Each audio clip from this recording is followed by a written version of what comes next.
Welcome back, everybody, to another classic Catterday brought to you by my cat.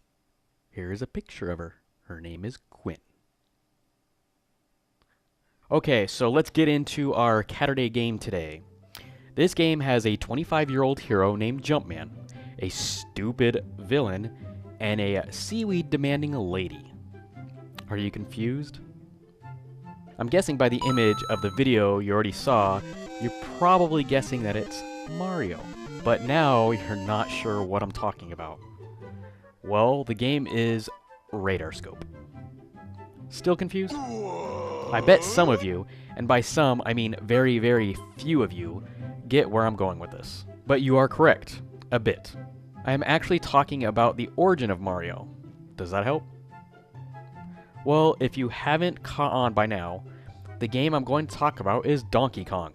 I'll get to why I used those names before, but first, let's start from the beginning.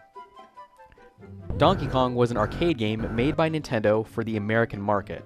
That's right, it was made for the American market, not originally for the Japanese market.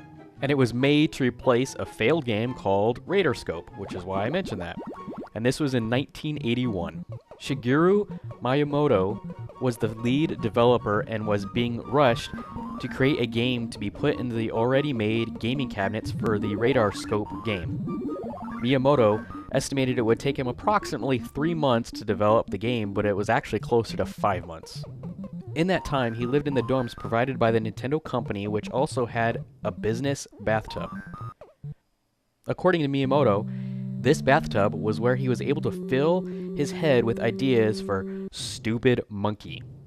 So if you think about it, but don't think too much about it, Miyamoto was most likely naked while thinking of how to come up with the basic ideas for Donkey Kong.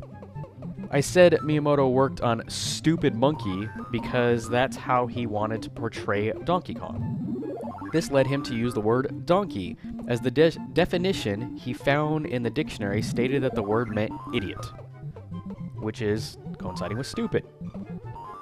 The American Nintendo team said donkey did not mean idiot and was not a good name for the game or for the lead villain, but Miyamoto ignored them and kept it anyways, which led to the name that everybody loved. When Mario was being created as the hero of the story, it started as Donkey Kong escaping from his cage and kidnapping Pauline, Mario's girlfriend. Doing as heroes do, Mario had to save her. Duh. Though Mario did not have that name to begin with. He was actually called Mr. Video or Jumpman. Very superhero-y names, I might add. When the Nintendo American branch stated that the character Jumpman looked like their landlord, Mario Segal, they dubbed him Mario. This also explains why Mario is an Italian-American and not Japanese. Additionally, Miyamoto imaged Mario being a fresh-out-of-college 25-year-old guy. Though the public did not view him as that, they viewed him as a 40-year-old plumber due to his awesome mustache. So if he was 25 when the game was created in 1981, he looked old for his age. But being that he would technically be 62 now, he looks pretty damn healthy and young. Now, onto the Seaweed Lady, the last part of what I brought up earlier.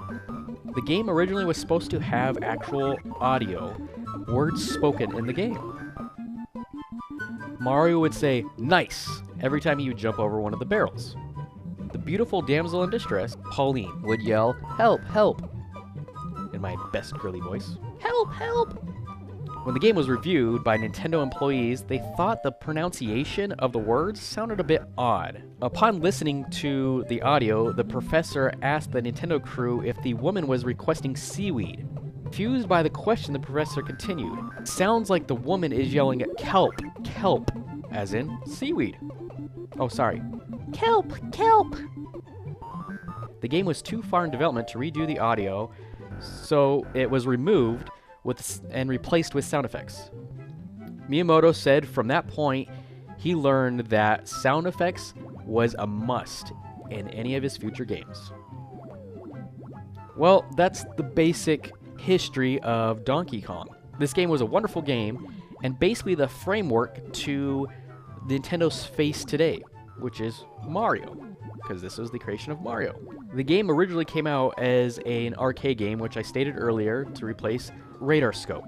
It was also released later on a bunch of computer components, so computer systems, multiples of them, including the most popular and well-known one for Nintendo, which is the Famicom, or the Nintendo Entertainment System, in 1983.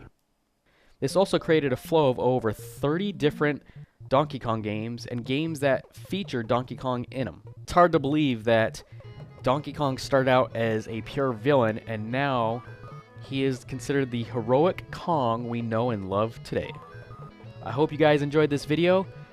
Like I said, if you guys have a video in mind, please post it down in the comments, and it may be featured in next Classic Catterdays video. I hope you guys have a wonderful Catterday. See you later.